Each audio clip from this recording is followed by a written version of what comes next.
The plan was simple. I was going to surprise her. Every July 4th, our family gathers at the lake cabin. Fireworks, cold drinks, grilled corn, board games that last too long. This year, I told my wife I'd be arriving late due to work. But I wasn't. I wanted to get there early, decorate the porch, light candles, play our song on the Bluetooth speaker. Stupid, right? But love makes you do these little things, quietly. Please subscribe and like this video and listen to my story till the end. Let me know which city you're listening from. That way, I can see how far my story has traveled. Anyway, I drove through the night. It was quiet out there, just the sound of tires on wet gravel, the occasional owl call, and my overthinking mind. I pulled up to the cabin around 9:40 p.m. Her car was already there. That surprised me. She wasn't supposed to arrive until the morning, but maybe she had the same idea. Maybe she wanted to surprise me too. I smiled at the thought. Then I saw the light inside flicker. I walked up slowly, quietly, trying to make it more romantic than creepy. I even had one of those ridiculous glow-in-the-dark balloons with "Still Yours" printed on it. When I opened the door, she was standing in the living room, not smiling, not even looking at me. She was crying. Her back was to me, but I could see the shaking in her shoulders as she shoved clothes into a bag on the couch. Clothes that weren't hers. There were 2 coffee mugs on the table, 2 towels draped over the bathroom door, and a man's shoes by the stairs that definitely weren't mine.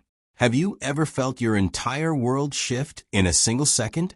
Comment, "I felt that drop," if you've ever had your heart pulled out of your chest without warning. Back to the story. I stepped in and said her name. She turned fast, startled, eyes wide like she'd seen a ghost. "Liam," she whispered, voice cracking. I didn't ask a question. I just stared at her. She stared at me. Then I saw it. A second toothbrush on the bathroom counter. A man's coat hanging on the chair. And the tiniest detail that broke me. My old hoodie, the one she used to sleep in when she missed me, folded neatly at the bottom of a stranger's duffel bag. I couldn't breathe. Not because I didn't know. Somewhere deep down I did. But seeing it, that was different. "I didn't know you'd be here," she said, wiping her face quickly like she could erase the tears and the truth with one motion. "Who is he?" I asked, quieter than I thought I could speak. She didn't answer. Instead, she whispered, "I wasn't supposed to fall for him." And that's the line I'll never forget. She wasn't supposed to fall for him. But she did. And what she told me next shattered everything I thought I knew about our marriage. I wasn't supposed to fall for him. Her voice cracked when she said it. Not loud. Just enough to destroy everything that was left standing in me. I stood there in the doorway of the cabin I built with my father. The same one where she and I used to sit by the fire for hours, reading books and dreaming about a family. And now it was a getaway for her and someone else. "I didn't plan this, Liam," she said, like that made it better. "I didn't ask if you planned it," I replied.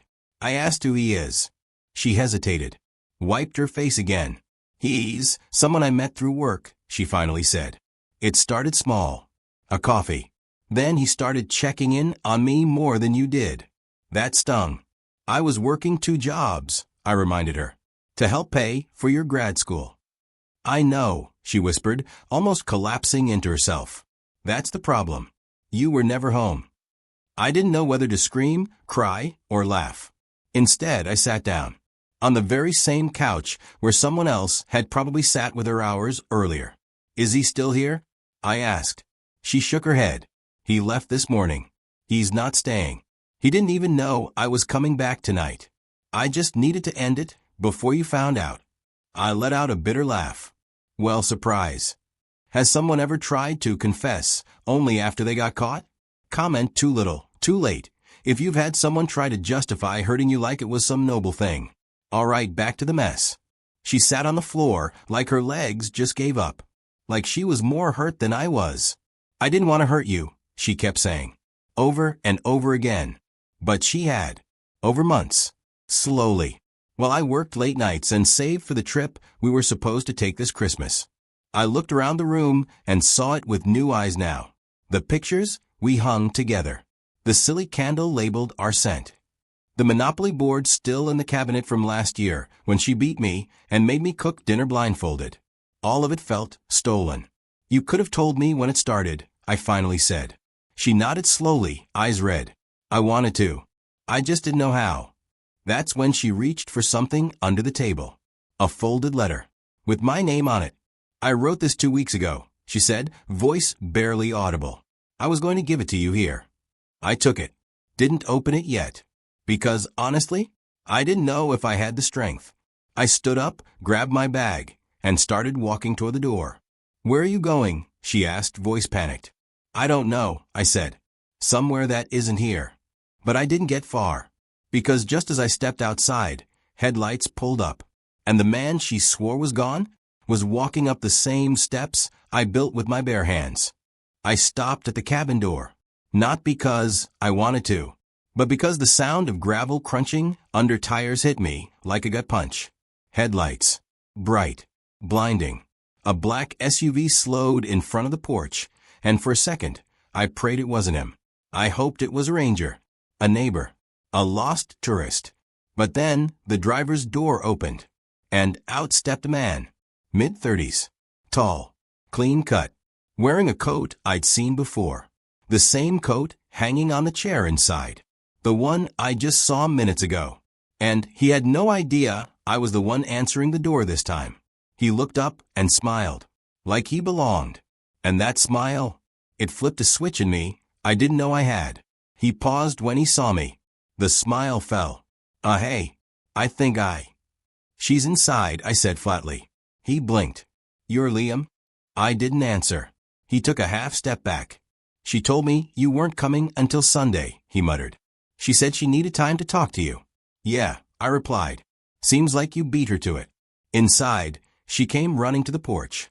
Evan, she gasped, eyes wide with panic. So there it was. His name. Evan. She looked at both of us, like her two lives were colliding too fast for her to control. Evan rubbed the back of his neck, suddenly uncomfortable. Look, I didn't come here to make trouble. I cut him off. Then maybe you shouldn't have slept in my bed. That shut him up. She was crying again, begging him to leave. But he wouldn't. He looked at me, then at her. You told me you were leaving him, he said, confused, like he was the one being betrayed. Her face crumbled. I was going to, she whispered. To be with him? I asked. She didn't answer. Because silence always speaks louder than lies. Have you ever seen someone try to lie with their eyes, while the truth already shattered everything? Comment. I knew before they said it, if you've ever felt the truth before hearing it. All right, now comes the worst part. I stepped off the porch because I didn't trust myself to stand that close to either of them anymore. I walked toward the woods, the place where my dad taught me how to fish. The place where she once told me she felt most like herself. Everything was a lie now. I could hear them arguing behind me. Whisper yelling like they were still trying to protect secrets. But it was done. Whatever we used to be. It died the moment he showed up like this place belonged to him. I sat on a fallen tree. Hands on my knees. Heart in my throat. And that's when I remembered the letter she handed me earlier. I took it out. Unfolded it. And read the first line. You stopped choosing me a long time ago. That line? That one sentence? It cut deeper than anything she'd said out loud. But what she wrote next, it wasn't just a goodbye. It was a confession that changed how I saw everything, even my own part in all this. I sat there on that fallen tree, sunlight barely pushing through the trees, holding the letter like it might burn me if I read it too fast. I didn't want to see excuses. I didn't want an apology laced in blame. But I read it anyway. And what I found wasn't what I expected. You stopped choosing me a long time ago. At first, I didn't notice. I thought you were just tired. Stressed. Building our future, like you always said. But somewhere along the way, I stopped being part of that future. We stopped laughing. You stopped asking how my day was. Stopped touching me like I mattered. Stopped seeing me when I was in the same room. My hands started shaking. Because a part of me knew she wasn't completely wrong. I had been drowning in the hustle. Lost in someday. I missed birthdays. Canceled dinners. forgot little things that meant more than I understood at the time. But none of that made what she did okay. Still, the pain wasn't just betrayal anymore. It was guilt and regret, and this aching sense that maybe we both broke something we stopped protecting years ago. Have you ever read something, a message, a letter, a text, that made you realize you weren't perfect either? Comment it wasn't all of them. If you've ever looked back and saw how silence can grow into distance. This story isn't just hers or mine. It was ours. And we both let go. I folded the letter slowly. It didn't let her off the hook.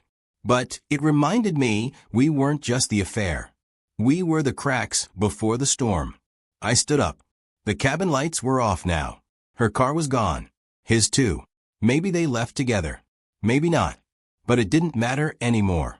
I wasn't going back in there. Not tonight. Maybe not ever. I took one last walk around the cabin. Past the swing she used to read on. Past the dock where we once watched fireworks reflect in the lake. I don't know what broke me more, the betrayal, or the memory of how much we used to love each other. How deep we let things rot before we noticed the smell. But just when I thought it was over, I got a call. Not from her. Not from him. But from someone I never expected. And what they told me made everything I thought I knew unravel all over again. I left the cabin that night with no plan. Just keys in one hand and the weight of everything else in the other.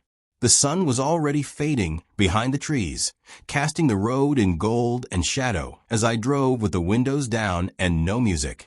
I just needed silence. That kind of silence that either heals you or breaks you louder than noise ever could. But then my phone buzzed. Not a text. A call. And when I looked at the screen, I froze. It was Harper, my cousin, my oldest friend. The one person I still trusted through all this. I answered, expecting a check-in. But her voice was tense. And what she said next made my knuckles go white on the steering wheel. Liam, there's something you need to know. About Evan. I pulled over, heart pounding. What about him? I asked. There was a pause. Then, he's not just some guy she met through work. He's been around longer than you think. A lot longer. What do you mean? I saw them last summer, together, at that art show in the city. I didn't say anything, because she told me it was over. She begged me not to tell you. Silence. She continued. I thought maybe she slipped. I thought maybe she regretted it. But then last month, I saw them again. Same coffee shop. Same booth. I shut my eyes. So this wasn't new. This wasn't confusion or a one-time mistake. This was a life she had been building for a year. Behind my back. And the worst part? Harper had known. Not to hurt me, she said. To protect me. But I didn't feel protected. I felt like the last person in the world to wake up. Tell me in the comments. And if you've dealt with something similar, share your story. You're not alone. Subscribe for more stories about standing your ground and reclaiming your life. I didn't yell at Harper. I didn't hang up. I just said thanks and sat there for a long time, watching headlights pass on the opposite side of the highway like they were all going somewhere I'd never be again. I realized then, this wasn't just about losing a partner. It was about losing the version of myself that trusted blindly. The part of me that thought love, once earned, was permanent. It's not. And that's okay, because pain teaches you to pay attention, to stop sleeping through your own life, to ask the hard questions of others, yes, but of yourself too. I won't lie to you.